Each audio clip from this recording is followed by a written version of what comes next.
Aytmadan bolany käbelemin ha işte diye bir anlama kakamın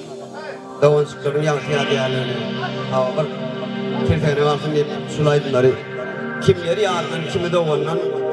şolarım ayrılıp gülen dünyası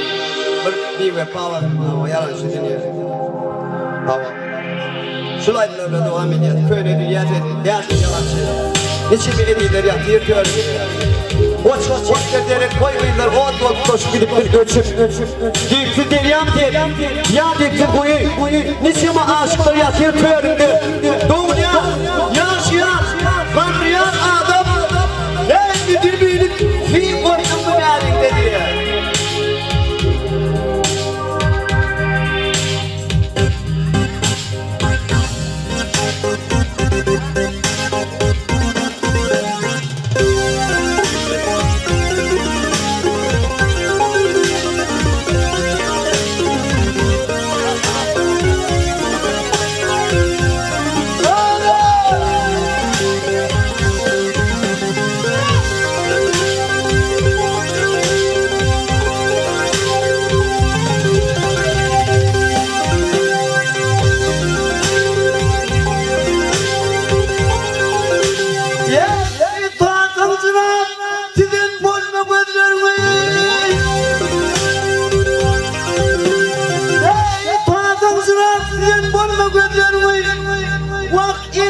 Edildirden kalan dünya denen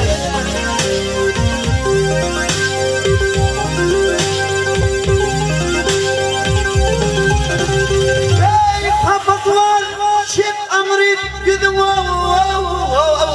Genç aşıklardan yoldan dünya denen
Ay